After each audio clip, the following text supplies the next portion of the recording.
안녕하세요. 저는 이혼하고 지방생활 청산한 30대 여성입니다. 파란만장한 결혼생활 끝에 이혼을 하게 되었어요. 그 황당했던 지난날의 경험을 들려드리고자 사연을 올려봅니다. 저랑 남편은 각자 평범한 생활 끝에 만나게 되었는데요. 남편 사업장에 갔다가 남편이 먼저 관심을 표현해줘서 그 우연으로 만들어진 인연이에요.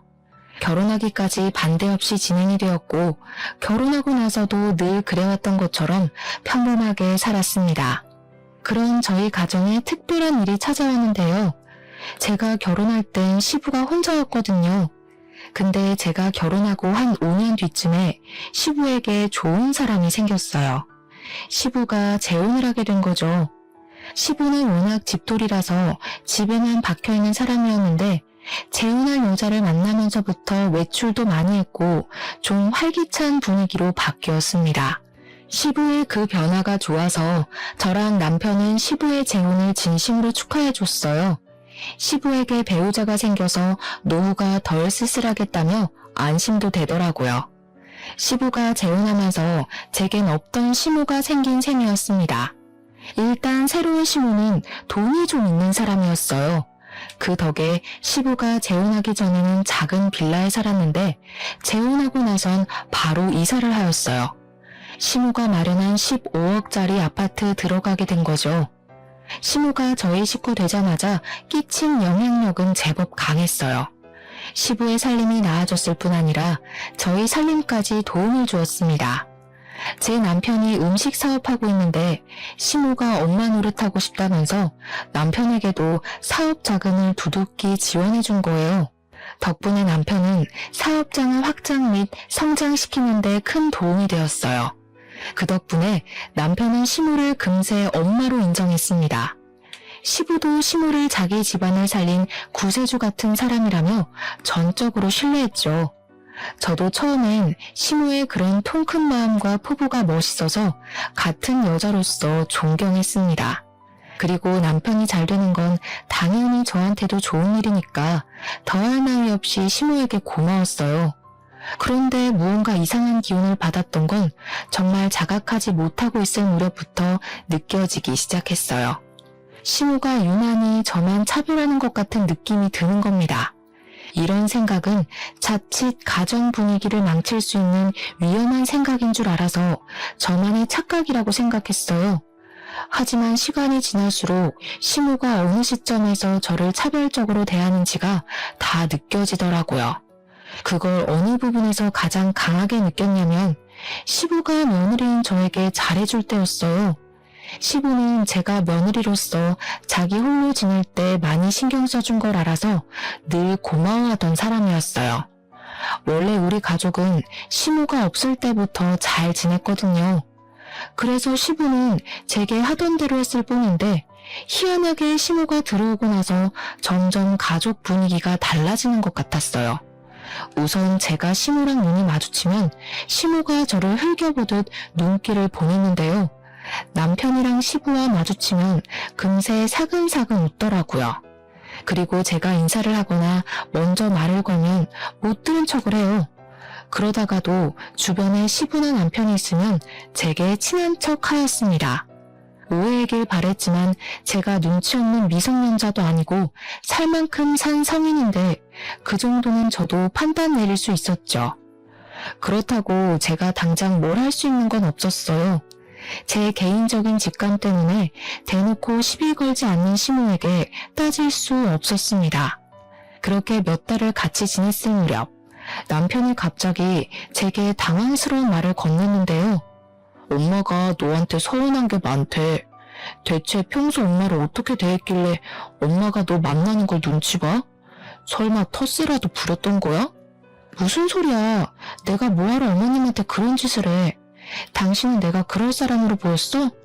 나랑 같이 지낸 세월이 얼만데. 알지. 그래서 나도 처음에 엄마 말 듣고 오해한 거라고 말했었어. 근데 사람이 느끼는 감정은 개인적인 거잖아. 엄마는 네 태도가 기분 나빴나 보더라고. 정말 예상치 못한 시점에서 남편의 경고를 들었는데 얼마나 어리둥절했는지 모릅니다. 저는 늘 평소대로 했을 뿐이고 가족 중 누구도 차별한 적이 없거든요. 시부의 아내이자 제 시모인데 어떻게 그랬겠습니까? 오히려 잘 보이려고 노력했고 시모가 새 가족에게 적응하기 힘들까봐 더 마음을 열고 다가갔을 뿐이었어요. 그런데 갑자기 서운한 게 많다뇨. 차라리 제가 더 서운하다고 하는 게 맞지 않나요? 시모가 저한테만 대면대면하게 굴었잖아요. 아니면 정말 남편 말대로 저도 모르게 시모에게 상처를 줬나 진심으로 돌아본 적도 있었습니다. 하지만 아무리 생각해도 시모가 어느 부분에서 감정이 상했는지 모르겠는 거예요. 그래서 며칠간 그 고민을 하다가 남편에게 한 번은 물어본 적이 있었어요. 대체 시모가 뭐가 그렇게 서운했더냐고 물어봤더니 남편이 얼마 전 시부 생신 얘기를 하는 겁니다. 시부는 생신날 외식하는 걸 좋아하는 분이세요.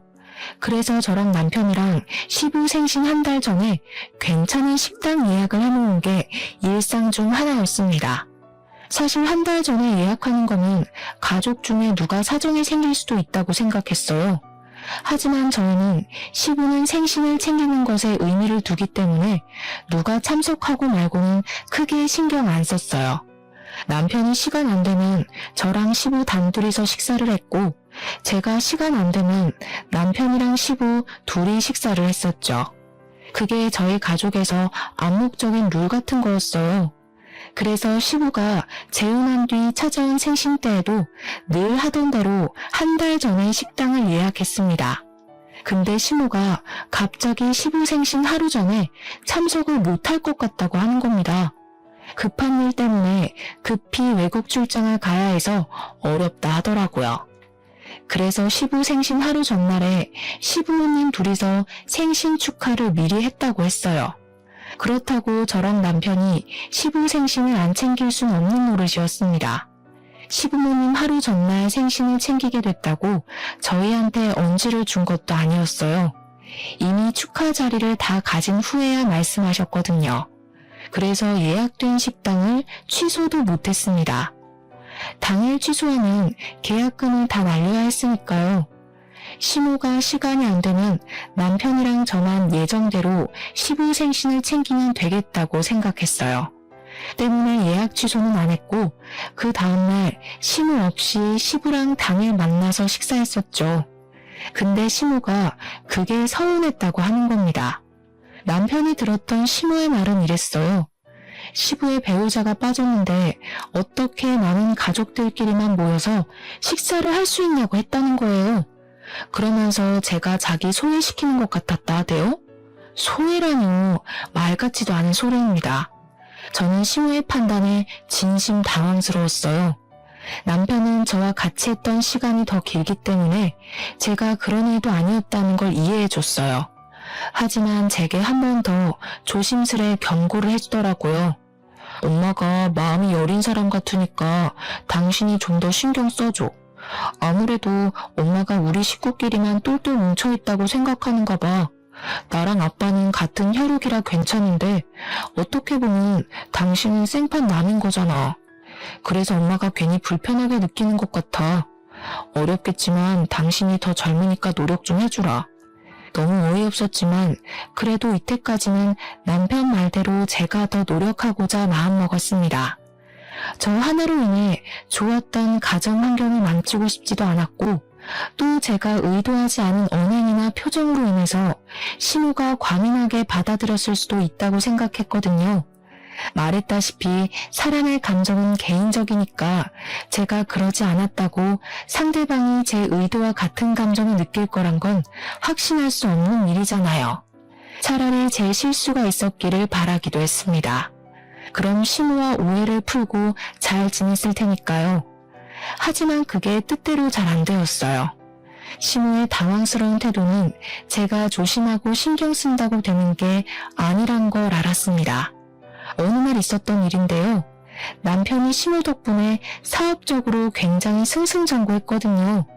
그 때문에 남편은 시모한테 정말 헌신하는 아들이 되었는데요. 남편이 오랜만에 시댁에 가서 밥을 먹자고 하는 겁니다. 남편의 제안에 저도 흔쾌히 수긍을 했어요. 우리 시부는 재혼하기 전 저랑 남편과 함께 소고기를 좋아하는 편이었습니다. 그래서 식사를 하게 되면 주로 소고기가 메인이었고 이것 또한 암묵적인 텔레파시 같은 거였어요. 사실 소고기 잘 못 먹는 사람 없잖아요. 저는 당연히 시모도 좋아할 줄 알았습니다. 남편도 시모에게 물어볼 생각 안 하고 소고기 싫어하는 사람 어디 있냐면서 당연하게 한우를 구매해 시댁을 방문했어요. 가니까 시모가 먼저 우리를 반겨주더라고요.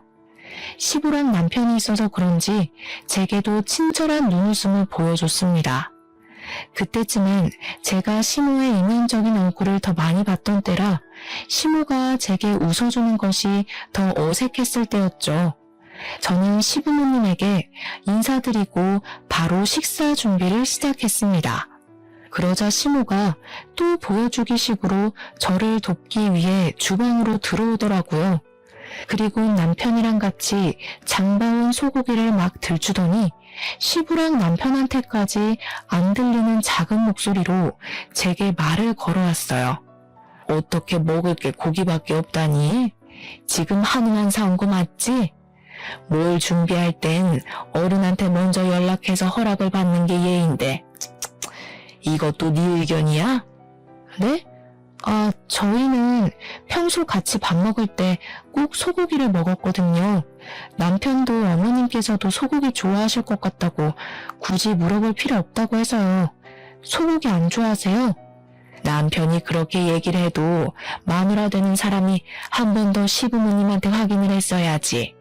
센스가 있는 편도 아니구나. 됐으니까 내가 전복 사온 거 있거든. 그것도 손질해놔라. 저한테 그런 식으로 불평을 늘어놓는 시모는 냉장고에서 골드키위 2개를 꺼내서 거실로 가버렸습니다. 식사하기 전에 골드키위를 먹으면 건강관리에 도움된다나 뭐라나. 그러면서 시부랑 남편을 엄청 챙기더라고요. 시부랑 남편은 집에 선녀 같은 사람이 들어왔다고 엄청 좋아했어요. 기가 막혔지만 이따만 해도 시모가 그 이후로 별다른 시비 없이 넘어가서 별로 신경 안 썼습니다. 그렇게 저희는 식사를 잘 마치고 귀가까지 했어요. 그런데 남편이 자기 전 심각한 얼굴로 통화하고 오더니 갑자기 저한테 어처구니 없는 소리를 하더라고요. 방금 아빠한테 전화 왔는데 엄마가 지금 속상해서 잠도 못 자고 있대. 고기 별로 안 좋아하는데 억지로 먹었다고 하더라고. 엄마가 너한테 눈치 줬다는데 몰랐어? 잘 먹고 나서 왜 갑자기 그런 소리를 한대? 눈치는 무슨 눈치. 그냥 전복회 손질하란 말만 하셨지. 고기 싫어한다는 소린 안 했는데? 그게 그 말이잖아. 네가 눈치채고 빨리 말해줬으면 내가 나가서 해물류 사오는 건데. 엄마 지금 기분 많이 상하셨어. 당신이 자기 계속 엄마를 이방인 취급하는 것 같다면서 눈치 너무 보인다고 하더라. 저 때문에 시모가 식사한 것도 다체해서 소화제를 마시고 있다는 남편의 말을 들으니 이젠 정말 미치고 팔짝 뛸 노릇이었습니다. 시모는 가족 중에서 제게 가장 서운하다면서 자기를 마음에 안 들어하는 것 같고 시어머니로 인정 안 하고 싶어하는 것 같은 말까지 했다고 하더라고요. 이게 무슨 말도 안 되는 소리인지 모르겠는 겁니다. 솔직히 이쯤 되니까 시모가 피해망상이라도 있나 싶었어요. 그게 아니고서야 매사에 제 행동을 부정적으로 평가하는 게 이해가 안 되었으니까요. 근데 여기서 더 짜증났던 건 시모보다 남편의 태도였어요. 내가 몇 번을 말했어. 엄마가 좀 예민한 편이니까 신경 써달랬잖아. 안 그래도 재혼한 것 때문에 엄마 혼자서 우리한테 잘하려고 얼마나 스트레스 받고 있는데 대체 내가 뭘 어떻게 신경 써줘야 하는데? 나 거짓말 안 하고 아버님보다 어머님을 더 챙겼어. 나야말로 어머님이 날 마음에 안 들어해서 일부러 모함하는 것 같은데 하지도 않은 짓을 했다고 할 때마다 얼마나 어이없는지 알아? 야, 엄마가 우리한테 얼마나 많은 도움을 줬는데 어떻게 그런 소리를 할 수가 있어? 네가 뭘 실수했으니까 엄마가 소가리를 했겠지. 설령 네가 그런 적 없다고 해도 그냥 무조건 엄마한테 잘못했다고 해야 되는 거야. 원래 며느리는 그런 거잖아. 며느리가 무슨 노비인 줄 알아? 잘못하지도 않은 일을 무조건 사과하게. 지금 보니 당신도 웃긴다. 당신 머릿속에 고부관계는 며느리만 손해봐야 되는 거야? 그게 아니라 솔직히 막말로 당신 여태 시어머니 없어서 편하게 지냈잖아. 우리 아빠가 당신한테 시집살이를 시켰던 것도 아니고 나도 아빠도 당신 편하라고 얼마나 신경 쓰고 살았는데 당신도 이만큼 편하게 지냈으면 이제 시어머니한테 져주고 살 수도 있는 거 아니야? 나랑 아빠 생각해서라도 그래 줘야지. 남편이 시모를 굉장히 엄마로 생각해서 제게 서운함을 토로하는 건 아니었어요. 제 감이었지만 남편은 시모가 자기 사업에 돈을 퍼주어준다는 이유만으로 제 감정을 묵살하기로 마음먹은 것 같았습니다. 그저 시모의 심기가 불편할까봐 그것만 신경 썼고 시모가 자기 사업에 돈을 안 써줄까봐 걱정돼서 저를 나무라는 것 같았어요.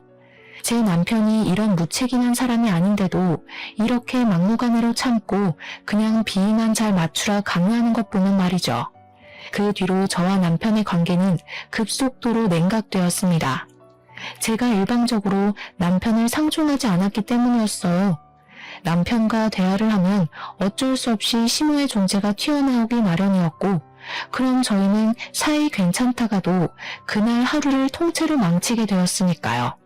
언젠가부터 가정의 평화가 깨지자 제 하루하루는 솔직히 지옥과도 같았습니다. 남편 말대로 시부가 재혼하기 전만 해도 제겐 시모가 없었어요. 그래서 고부 갈등 겪을 일도 없었고 따로 시무란 존재로 인해 스트레스 받을 일도 그저 남일이었죠. 하지만 그렇다고 새로 생긴 시모에게 고나리질을 당연히 당해야 한다는 논리는 납득할 수 없었습니다. 고부 갈등과 시모의 지적질이 며느리의 숙명이라고 말하는 남편에게 너무 서운했어요. 이건 남편이 제게서 마음이 떠났고 변해버렸다고 얘기를 하는 게 설명하기 쉬웠습니다. 근데 여기서 변한 사람이 남편만 아니었다는 것도 제겐 고민거리였어요. 평소 남편보다 저를 더 많이 아꼈던 시부가 남편 못지않게 돌변해버렸는데요. 시모가 그간 무슨 입김을 불어넣었는지 저를 바라보는 시부의 눈빛이 예전 같지 않은 겁니다. 심지어 시부는 남편보다 훨씬 감성적인 사람이라 제가 힘든 것에 대해 유독 많이 신경 써주었는데 어느 날은 저를 따로 부르더니 정말 서운한 소리를 하시더라고요. 너 시애미가 돈 대준다는데 시험관이라도 해볼래? 너도 이제 40을 바라보는 나이인데 아이 가지려면 아무래도 서두르는 게 좋지 않을까 싶어서. 사실 저는 난임이라서 아기를 포기하고 살고 있었습니다. 그건 남편과 시부도 당연히 알고 있는 사정이었어요.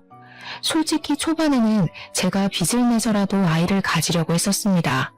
그런데 남편이랑 시부가 미리 시험관에 대해 조사를 해오더니 생각보다 쉽지 않은 일임을 알고서 굳이 권유하지 않았어요. 아무래도 시험관을 하면 산모 몸이 많이 망가진다고 하더라고요. 남편이랑 시부도 아이가 있으면 좋겠다고 생각하셨지만 그래도 제 건강에 더 중점을 두는 겁니다. 그러면서 제 몸이 고생하면서까지 비싼 돈 들여서 시험관 할 필요 없다고 하더라고요. 우리끼리 잘 먹고 잘 살면 된다고 해서 아이 문제는 그 이후로 더 이상 언급이 안 되고 있었던 부분이었어요. 근데 시모가 시부한테 왜 저랑 남편 사이에 아이가 없냐고 물어본 것 같더라고요. 그래서 시부가 어쩔 수 없이 제가 난임이라는 걸 시모에게 밝힌 것 같았죠. 시부는 제가 상처받을 걸 고려해서 시술을 단 한 번도 물어본 적이 없는 사람이라 했잖아요. 근데 무슨 바람이 불었는지 갑자기 시험관을 제안하는 겁니다. 너무 당황스러웠어요. 아버님, 손주는 필요 없다고 하셨잖아요. 그래도 그땐 이제 막 30대로 올라왔던 때라서 체력이 괜찮았지. 지금은 못해요. 갑자기 왜 마음이 바뀌신 건데요? 그렇긴 한데 네 시애미 말 들어보니까 손주가 있어야겠더라고. 나중에 우리 재산은 다 누가 책임질 거냐? 너 하나 때문에 우리 집 대가 끊기는 건 좀 아닌 것 같더라. 지옥 가면 그 원망을 내가 다 살 거 아니니? 네 몸이 힘든 건 알겠는데 그동안 우리가 네 편이 많이 봐줬으니까 이젠 우리한테 좀 맞춰주는 게 어때? 정말 말도 안 되는 핑계라고 생각했습니다. 손주를 가지라는 제안도 황당했지만 그 이유가 시모 때문이라는 것이 저를 더 한숨 짓게 만들었어요. 제가 시모를 굳이 마주치지 않아도 남편이랑 시부 때문에 항상 시모의 존재를 느껴야 했는데요. 그게 어느 순간부터 너무 진절머리 나더라고요. 시간이 지나다 보니까 시부랑 남편만 봐도 시무가 떠오르곤 했어요. 그 사람들 입에서 나오는 시무는 제가 알고 있는 시무랑 늘 달랐으니까요. 제가 느끼는 부정적인 감정이 전부 시무한테서 파생되어 나오고 있었다는 걸 깨닫자마자 저는 시무랑 대화를 제대로 해보고 싶었습니다. 단 한 번도 시무랑 둘이서 마주보고 얘기해 본 적이 없었거든요. 그래서 시무에게 연락해 따로 만남의 장소를 가졌죠. 오해하지 말고 들어주셨으면 좋겠어요. 어머님께서 저한테 불만이 있는 것 같아서요. 혹시라도 제가 뭘 실수하고 있다면 차라리 저한테 말씀해 주시겠어요? 괜히 아버님이랑 남편한테 말해서 저희 가족 분위기 흐리지 마시고요. 대체 저한테 왜 이러세요? 제가 마음에 안 드시는 거예요? 이제 알았니? 네가 언제 그런 소리를 하나 기다리고 있었어. 내 예상보다 좀 더 오래 걸리긴 했지만 이제라도 눈치챘으면 이혼도 좀 해줄래? 저 이때 잘못 들은 줄 알았습니다. 그래서 시무에게 되풀이되는 질문을 다시 했었죠. 뭐라고 그랬냐고 무슨 소리냐는 말밖에 못했어요. 나 아는 아가씨가 있는데 내 아들이랑 결혼시키고 싶거든. 사업 파트너 관계 맺으려고 그러지. 너처럼 부모도 없고 집안 배경도 없는 사람들은 잘 모르겠지만 원래 나처럼 사업으로 먹고 사는 사람들은 파트너가 중요하단 말이야. 이렇게 말 안 하면 또 눈치채는데 오래 걸렸으려나? 네가 우리 가족한테 쓸모가 없는 것 같아서 바꾸려는 거야. 사람에게 상처되는 말을 하면서도 시무는 아주 당당했습니다. 제 남편이 체인점 음식 사업을 하고 있다고 했잖아요. 근데 시무가 하고 있는 일도 음식 사업이었거든요. 아무리 그래도 그렇지 자기 기준에 쓸모없다고 생각해서 가족을 쫓아내는 게 어디 있나요? 이런 것도 굴러들어온 놈이 박힌 돌 빼낸다고 표현할 수 있을까요? 그날 시무를 부른 건 저였는데도 너무 황당해서 이걸 몰래 녹음했습니다. 시무는 자기 할 말만 하고 바쁘다며 자리에서 일어났어요. 그렇게 헤어진 뒤에 저는 남편한테 가서 시무의 실체를 곧장 들려줬습니다. 그런데 제가 남편을 그때까지도 신뢰하고 있었나 봐요. 남편의 반응이 더 당황스러웠어요. 사실 나도 알고 있었어. 당신한테 언제 말해야 하나 고민했는데 잘 됐네. 이왕 이렇게 된 거 그냥 말할게. 우리 이혼하자. 내 나이면 그렇게 막 늙은 것도 아니잖아. 다시 가정 꾸리기도 좋고 엄마가 나 빨리 부자 되게 해준다더라고. 엄마한테 들었다시피 나 솔직히 더 크게 성공하고 싶거든. 오히려 제가 남편한테 이혼 통보를 받게 되는 이상한 상황이 연출되었어요. 마지막 지푸라기를 잡는 심경까진 아니었는데도 그게 제게 마지막 지푸라기와 같은 기회가 되어버렸습니다. 남편은 시무가 위자료를 두둑하게 챙겨준다고 했으니까 소송할 생각하지 말고 조용히 나가줬으면 좋겠다고도 하더라고요. 남편에게 버려졌을 때는 너무 비참했어요. 어디도 제가 기댈 수 있는 가족은 없다는 걸 깨달았습니다. 처음엔 당황해서 말문이 막혔지만 나중에는 생각할수록 눈물만 나오더군요. 제가 어떠한 결정도 내리지 못하고 있을 때 시무가 저를 한 번 더 찾아온 적이 있었어요. 남편은 일을 하러 가서 저밖에 없는 집에 찾아오신 거였죠. 아들한테 들었다. 벌써 둘이 얘기 끝냈다면서? 약속대로 위자료는 네가 소송해서 받을 돈보다 넉넉할 거야. 이 정도면 너도 그렇게 서러운 입장은 아닐걸? 그동안 우리 식구 위해서 수고한 노력이 가상해서 꽤 많이 쳐줬어. 서로 잘해보자고 이러는 거니까 너무 서운해하지 말았으면 좋겠네.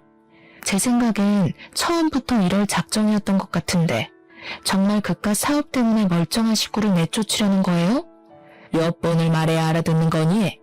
다신 우리 식구 앞에 나타나는 일 없었으면 좋겠어. 내 아들이 재혼했는데도 그 앞에서 걸리적거리면 돈 떼먹는 짓이나 마찬가지니까 조심 좀 해주고. 그렇게 시무는 떠났지만 제가 이혼 합의서에 도장을 찍을 때까지도 저를 붙잡는 사람 아무도 없었습니다. 그렇다는 말은 결국 시무를 말리는 사람도 없었다는 거죠. 근데 제가 집을 떠날 때 시부가 제게 마지막으로 그런 말을 하더라고요. 살다 보니 손주의 존재가 중요한 것 같아서 그러는 거니 속상해하지 말라고요. 그러니까 시부는 제가 시험관 수술을 하기 싫어서 차라리 이혼을 선택한 거라고 알고 있었어요. 시모가 시부에게 나쁘게 보이고 싶지 않아서 또 거짓말을 쳐놓은 것 같았습니다. 시부가 여전히 제게 가족이었다면 시모의 만행을 밝혀줬겠지만 사실 그렇게 했다가 남편한테 한번 배신당했잖아요. 시부라고 안 그럴 것 같지 않더라고요. 그래서 저는 그냥 시부에게 시모에 대해 말도 안 하고 나와버렸어요. 시부가 시모로 인해 망가진다면 그건 시부의 자업자득이라 생각했으니까요. 그리고 남편에겐 작별 인사도 안 했습니다. 시모 실체를 알면서도 자기 출세 때문에 저를 버린 파렴치한 인간이 아닙니까?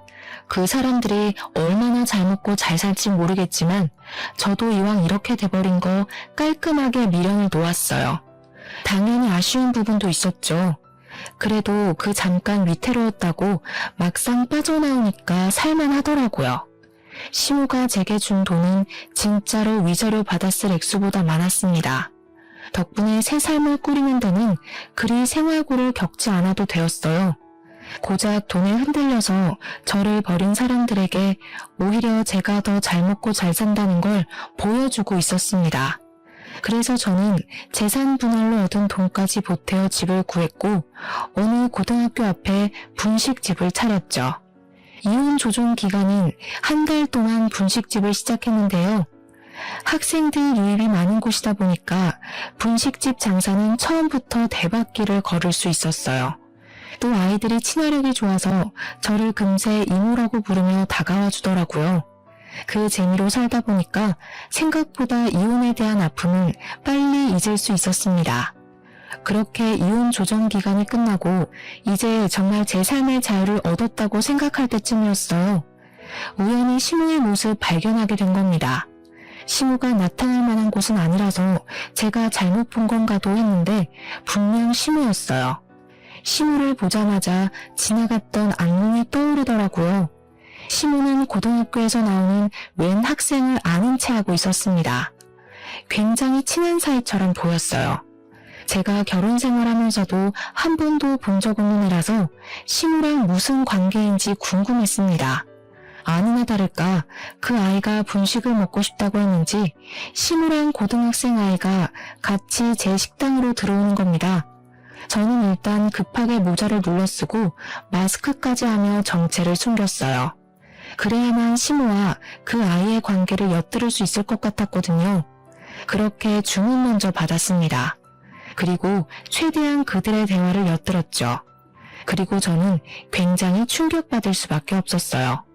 저번 주 시험은 잘 쳤어? 우리 아들 고생하는데 엄마가 옆에 못 있어줘서 미안하네. 아빠한테 너 맛있는 거 사주라고 돈 보내줬었는데 아빠랑 맛있는 거 먹었어? 시모가 그 고등학생 아이한테 아들이라고 부르는 것에 무척 혼란스러웠어요. 분명 시모한텐 가족도 없다 했었고 결혼한 적도 없다고 했거든요. 그런데 아들이라뇨. 저 너무 놀라서 그 사실을 또 음성 녹음하기 시작했습니다. 나중에 시모가 나온 CCTV 영상 파일까지 저장을 해놨죠. 시모랑 그 고등학생은 실제 모자 관계 맞는 듯 했어요. 들어보니까 시모한테는 결혼 안 하고 사실혼 관계로 지내고 있는 불륜남이 있더라고요. 그 불륜남을 시모가 아이의 아빠라고 부르고 있었고 마찬가지로 아이도 시모와 그 불륜남을 부모로 칭하고 있었습니다. 그 관계는 시부랑 재혼하기 전부터였고 시부에게 접근한 건 시모 아들 빼곤 불륜남과 서로 짜고 치는 고스톱인 것 같았습니다. 시모는 자기 아들을 향해서 집이 곧 구해질 것 같으니 같이 살 날이 머지 않았다는 말을 하더라고요. 그러면서 자기 아들한테도 출장 얘기를 했는데 그 출장 얘기를 가만 들어보니까 얘기가 익숙한 겁니다. 생각해보니 제가 이혼하기 전 시모가 시부에게 한 번씩 출장 간다고 하고 집을 비울 때가 있었거든요. 그때 하던 변명과 거의 비슷한 거 아니겠어요? 그걸 들으니까 촉이 딱 오더라고요. 시무는 자기 아들에게 출장 얘기를 하고 시부랑 남편 있는 집에 가 다른 가면을 끼고 한 가정의 아내인 척 새엄마인 척 했던 거예요. 그건 바로 다 시부의 재산을 빼돌리기 위함이었죠. 결국 시무가 시부에게 거짓말하면서 출장을 갔던 이유 또한 사실 불륜남이랑 자기 아들을 만나러 다녔다는 것과도 일맥상통하는 셈이었습니다. 당시 시부가 갖고 있던 재산은 아파트 한 채와 남편의 가게였어요. 얘기하는 걸 듣자 하니 시무가 확실히 그걸 노리고 있었습니다. 너무 놀라운 사실이라서 몰래 더 알아보니까 시부 앞으로 들어간 사망보험금도 시무가 노리고 있었더라고요. 그러니까 시무는 여태 우리에게 말했던 이미지가 전부 거짓이었다는 거예요. 음식 사업한다고 했던 것도 거짓말이었고 돈 좀 있는 사람이란 것도 거짓말인 거죠. 이런 말도 안 되는 짓을 저지른 이유는 그저 더 큰 돈으로 불리기 위해서 돌려막기 하고 있는 거였어요. 그 과정에서 제겐 빼먹을 재산도 없고 제가 부모도 없으니 받을 유산도 없는 존재잖아요. 그러니까 자기 계획에 방해된다고 생각해서 쫓아버린 거였어요. 게다가 제가 시무 뒤를 밟았다가 알게 된 또 다른 당황스러운 진실이 있었는데요. 시무가 저랑 이혼시키고 남편에게 사업 파트너 집안의 아가씨를 소개해준다 그랬거든요. 근데 사실은 남편을 꼬드기려고 붙인 아가씨가 불륜남의 배다른 딸내미인가 보더라고요. 결국 고등학생인 시무 아들만 이 사실을 모르고 있었고 시무랑 불륜남이랑 불륜남 딸만이 이 계획의 주인공들이었어요. 이미 그들과 저는 끝난 관계였지만 그래도 한때 법적으로 묶여있던 가족이었잖아요. 그러니 제게도 남일 같지만은 않더라고요. 너무 충격이었습니다. 그리고 한편으론 시부가 얼마나 무식했으면 이런 콩가루 같은 사람을 못 알아봤을까 그런 생각도 들었어요. 시부랑 남편은 여전히 시무의 존재에 대해 모르고 있을 겁니다. 이제 막 돈에 눈을 뜬 사람들이라서 만약 시무의 실체를 알았다면 저한테 연락이 왔을 거라고 생각하거든요. 시무는 한 며칠 출장 간다고 거짓말을 해놨는지 자기 아들 학교를 연이어 찾아왔습니다. 당연히 저희 분식집도 여러 번 들렸죠. 그때마다 저는 음식을 갖다 주며 그들 대화를 항상 녹음했어요. 그리고 이만하면 충분한 증거가 됐다고 생각했을 때쯤 시무에게 친히 목소리를 들려줬습니다. 시무가 계산하고 나가려고 할 때 모자랑 마스크를 벗었어요. 오랜만이네요. 근데 아들이 있는 줄은 몰랐어요. 듣자 하니 아드님은 아무것도 모르시는 것 같은데 좀 불쌍한 것 같기도 하고. 제가 모습을 드러냈더니 바로 저를 알아본 시무가 깜짝 놀라더군요. 그리고 가장 먼저 취했던 행동이 자기 아들을 간수하는 거였습니다.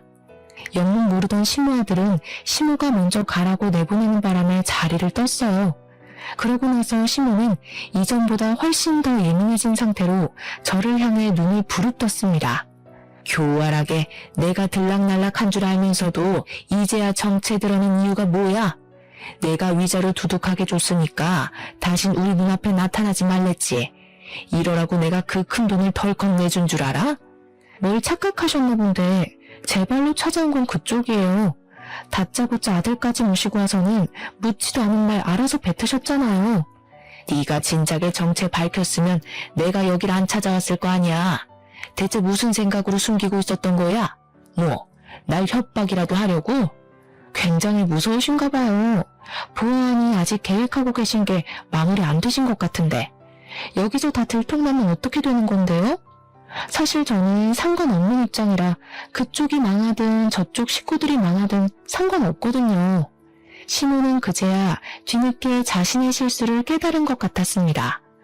갑자기 태세를 전환하며 저를 붙잡고 제발 비밀로 해달라고 사정하더라고요. 그러면서 저보고 돈 필요하냐고 묻대요. 제가 자기처럼 돈에 미쳐서 사람을 위협하는 걸로 보였나 봐요. 자기가 대출받아서 얼마든지 돈 줄 테니까 남편이랑 시부한테만은 사실을 말하지 말라는 겁니다. 사실 저는 그 자리에서 시무 사과를 한참이나 보다가 알겠다고 해줬어요. 어차피 저는 위자료도 받은 사람이었고 정말로 어느 쪽이 망하든 말든 관계없는 일이라 생각했거든요. 그러니까 시모가 고맙다면서 비밀만 지켜준다면 저한테 충성을 다할 것처럼 굴더군요. 정말 고마워. 내가 그동안 쌀쌀맞게 군 건 너한테 악감정 있어서가 아니라 그냥 집에서 내보내려고 했을 뿐이야. 다른 악감정은 절대 없었어. 이제 우리 손잡은 거나 마찬가지인 거야. 혹시 돈 필요하면 언제든지 연락해. 시모는 끝까지 미안하다고 사과만 하더니 제게 손까지 흔들면서 자리를 떴습니다. 근데 미안하지만 저는 시모의 약속을 지켜줄 생각이 없었어요. 죄 없는 사람을 괴롭히고 내몬 사람들이 행복하면 안 되는 거잖아요. 그래서 저는 시모가 가고 녹음을 마무리 짓자마자 파일을 전 남편한테 보내버렸습니다. 당연히 시모가 집에 가기 전에 이 엄청난 사실은 퍼지고 말았죠. 전 남편한테서 오랜만에 전화가 오더라고요. 생각 없이 받아봤더니 다짜고짜 화를 내는 겁니다. 갑자기 무슨 개수작이야? 우리 엄마가 했던 약속 잊었어? 위자료 줬으니까 나 재혼하는 길 방해하지 말랬잖아. 방해할 생각 없어. 오히려 너한테 도움 준 것 같은데. 여전히 돈에 눈이 멀어서 상황 판가름도 제대로 못하고 있네. 그 파일 믿든지 말든지는 네 선택이겠지. 돈을 포기할 건지 인생을 포기할 건지 잘 생각해보면 될 거야. 전 남편에게 주는 마지막 선물과도 같았습니다. 솔직히 제가 쫓겨나는 입장이었는데도 소송 못하고 합의 이혼했잖아요. 그 대가로 돈을 받았고요. 그래서 그런가 마음 한편에 억울함이 짓눌려 있었거든요. 이렇게라도 그 사람들에게 복수를 할 수 있다면, 이것이 제게 주어진 기회라면 저는 주저하지 않고 그 집안을 망쳐놓고 싶었습니다. 역시나 전 남편은 제가 보낸 녹음 파일 때문에 흔들리기 시작했어요. 제가 조작을 할 수 있는 능력이 없다는 것도 남편이 알고 있었고, 조작이라고 하기엔 시모 목소리가 너무 현실성 있게 다가와서 사실이란 걸 알았을 거예요. 그때쯤에 저는 CCTV 영상까지 전 남편한테 보냈습니다. 그랬더니 전 남편한테서 2번의 연락은 오질 않았어요. 분명 확인은 했는데 말이죠. 그리고 그날 저녁, 시댁은 결국 풍비박산이 난 듯 했습니다. 시모가 뒤늦게 저한테 전화와서는 쌍욕을 하면서 저 때문에 돈 날렸다고 소리치더라고요. 감히 내 뒤통수를 쳐? 너 내가 얼마나 무서운 사람인지 모르지? 나 우리 가족을 위해서라면 뭐든지 하는 사람이야. 네가 하는 가게 절대 가만 안 둘 거야. 쳐들어가서 다 망쳐놓을 거야. 멀쩡한 내 인생 망쳐놓은 사람이 누군데요? 그렇게 무능력하면 바보처럼 살 것이지 왜 사기를 쳐서 여러 사람 피곤하게 만들어요. 아줌마가 저한테 사과한 것도 솔직히 아줌마 살려고 머리 쓴 거잖아요. 제가 2번 당할 줄 아세요? 부모 없이 큰 것들이 이렇게 융통성 없고 독하기만 하더라. 너 지금 사람 잘못 건드린 거야. 내가 이대로 넘어갈 거라고 생각하면 오산이라고. 너 때문에 다 망쳤으니까 너도 나한테 받아갈 위자료 다 토해내. 한번 해보세요. 누가 더 망가질지 저도 궁금하네요. 일단 그쪽이 한 번만 더 주둥아리 함부로 놀리면 난 이제 아줌마 아들을 찾아갈 생각이에요. 멀쩡하게 학교 다니는 아줌마 아들 인생도 같이 시궁창 만들고 싶으면 계속 해봐요. 아줌마가 저한테 하는 것 2배로 아줌마 아들이 그대로 받게 될 거예요. 시모가 자기 아들을 바라보는 눈빛은 시부랑 남편한테도 보여주지 않았을 만큼 인정이 많았습니다. 그래서 그 아들이 시모의 최대 약점이라는 걸 바로 알 수 있었어요. 미성년자 인생을 갖고 놀 생각은 당연히 없지만 시모를 그렇게 겁주지 않으면 멈추지 않을 것 같더라고요. 역시나 시모는 자기 아들을 걸고 넘어지니까 어쩔 수 없이 항복을 하였습니다. 그리고 그 뒤를 예상한 절차였어요. 결국 시부가 시모를 이혼소송 걸었다고 하더라고요. 또 전 남편은 자기가 만나고 있던 재혼녀가 시모의 의붓딸이라는 걸 알고 제대로 충격받은 것 같았습니다.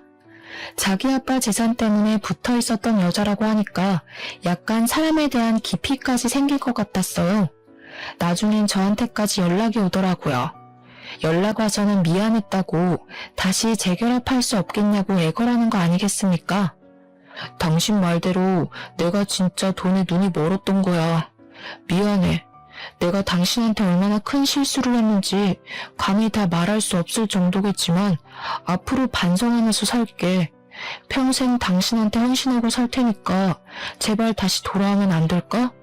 한 번 돈맛 본 사람인데 두 번째 유혹 왔을 때 안 할 거란 확신이 어디 있어. 나는 너랑 네 아빠가 내 인생에서 꺼져줘서 이제야 마음 좀 편해지는 것 같은데 나더러 다시 그 뻔뻔한 낯짝들을 보고 살라고? 내가 무슨 테레사 수녀인 줄 알아? 내가 볼 땐 네 아빠나 너나 그냥 독거 인생으로 재미없게 살다 갈 팔자 같거든. 무슨 욕을 해도 다 들어줄 수 있어. 그러니까 재결합만 하자. 아빠도 너한테 엄청 미안해. 네가 다시 돌아오면 아빠가 재산의 일부를 너한테 상속하겠대. 그 좋은 걸 나한테 왜 줘? 돈 좋아하는 둘이서 평생 재산 끼고 살면서 알거지 신세나 모면하세요. 아니면 너네 아빠한테 돈 많은 다른 아줌마 좀 꼬셔보라고 하던가. 한 번 잃은 신임은 두 번, 세 번도 잃을 수 있다고 보기에 무시해버렸어요. 그렇게 하고 싶은 말 다 하고 전화를 끊은 뒤론 전 남편 쪽에서 더 이상 연락이 없었습니다. 나중에 어쩌다가 우연히 듣게 된 소식인데 시무 덕분에 커졌던 전 남편 사업장 규모가 말도 안 되게 축소되었다고 하더라고요. 저는 전 남편의 멘탈이 많이 흔들려서 사업장 운영이 힘들어진 줄 알았거든요. 근데 알고 보니 빚 때문이더라고요. 시모가 사기치려고 대출을 엄청 많이 받아놨대요. 게다가 시부 몰래 시부 앞으로도 대출을 몇 번 받았고 시부가 시모를 향한 신뢰 때문에 의심 없이 대출을 해준 적도 있었다고 했어요. 그래서 시모 앞으로 된 빚이 너무 많았는데 시부가 이혼하면서 그 빚을 나눠 갚는 바람에 전 남편이 큰 사업장을 계속 운영할 수가 없었던 거죠. 안타깝게도 사업장을 축소하자마자 매출이랑 바로 직결이 되어 수익이 뚝뚝 떨어진 것 같았습니다. 집도 팔고 작은 집으로 이사 갔다는 말을 들었는데 사실은 그게 아니라 남편 사업장에 있는 사무실에다 자리를 깔아놓고 자고 먹는다는 얘기도 있었어요.